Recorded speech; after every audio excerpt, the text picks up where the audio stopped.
Hello, aspirants. I hope you all are well. A very good morning to all. My name is Hardik Munni, and currently I am working as an assistant professor in Ludhiana. And I have cleared my UGC NET JRF in the last attempt, that is June 2025 attempt. And as you all know, we have started a series of 20 days for the important topics under the UGC NET JRF examination.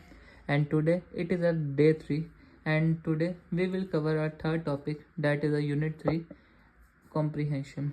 As you all know, under the comprehension a passage of text is given, questions are asked from the passage to be answered. ठीक है, इसमें basically कुछ नहीं है, आपको एक paragraph दिया गया होगा जिसमें से आपको आंसर करने हैं क्वेश्चन। ठीक है, आप पहले अच्छे से पूरा का पूरा पैराग्राफ पढ़ोगे, उसके नीचे क्वेश्चंस होंगे and mostly there are 5 questions, जैसे 5 क्वेश्चंस होते हैं एंड इसमें हर क्वेश्चन की मार्किंग 2 है, तो मतलब आपका 10 मार्क्स का कॉम्प्रिहेंशन आ जाता है। ठीक है, जिसको आपको अच्छे से पढ़ना है, देन उसको आपने आंसर करना है। And there are 2 methods in it, जैसे कि एक तो होता है कि आप पहले अच्छे से अपना पैराग्राफ पढ़ लो, उसके बाद क्वेश्चंस पढ़ो, फिर आपको अटैम्प्ट करने में ईजी होती है, जो कि मैं खुद भी अपने JRF के टाइम पे मैंने भी ऐसे किया था। एंड सेकंड ऑप्शन ये है कि आप पहले क्वेश्चंस पढ़ सकते हो, कि पहले मैंने सीधे पैराग्राफ पढ़ने की जगह क्वेश्चंस इसके पढ़ने शुरू कर दिए कि ये क्वेश्चंस है, एंड उसको बाद में जब पैराग्राफ पढ़ना है फिर ध्यान से देखना कि हाँ ये क्वेश्चन था, ये वाला क्वेश्चन मैंने इस पैराग्राफ में पढ़ा हुआ था। ठीक है, तो ये 2 तरीके होते हैं, आपको जो सा ईजी लगता है आप वो कर सकते हो। ठीक है, एंड पर्सनली अगर आप मेरे से सजेशन मांगो तो यही है कि पैराग्राफ अच्छे से अगर आपने पढ़ा हुआ तो आपको क्वेश्चन ढूंढने में मुश्किल होती ही नहीं है। ठीक है, एंड एक और आपको बता देता हूँ अपने एक्सपीरियंस के साथ कि कैसे होता है कि जो सबका कॉम्प्रिहेंशन स्टेज है एंड जो DI स्टेज है, ये दोनों आपस में कहीं ना कहीं रिलेट करती है। ठीक है, कभी कभी ऐसे होता है अगर आपका कॉम्प्रिहेंशन काफ़ी ईजी आ गया तो आपकी DI थोड़ी सी ट्रिकी होती है।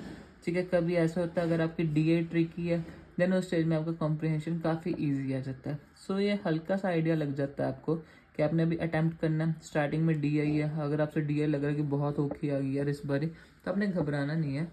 तो उसको आपको काउंटर करने के लिए कॉम्प्रिहेंशन कुछ ऐसे का होएगा कि आप उसमें से 10 में से 10 मार्क्स ईजिली कलेक्ट कर सकते हो। ठीक है, सो अपनी तरफ से अपना बेस्ट दो एंड उसके बाद कुछ मुश्किल नहीं है कॉम्प्रिहेंशन में। ठीक है, एंड इसका जो सा जैसे हम इम्पॉर्टेंट टॉपिक्स की सीरीज़ है तो इसका भी आपको बताना ज़रूर पड़ना पड़ेगा ही कि आप कैसे इसमें अच्छे मार्क्स ले सकते हो। तो इसके लिए बेसिकली सिंपल ही फंड है कि practice past 5 year previous year question papers. ठीक है जी, आप पिछले 5 साल उठा लो, मतलब कि आपके 10 राउंड हो गए आपके कॉम्प्रिहेंशंस, 10 पढ़ो समझो अच्छे से, उनको सॉर्ट करने की आंसर निकालने की कोशिश करो।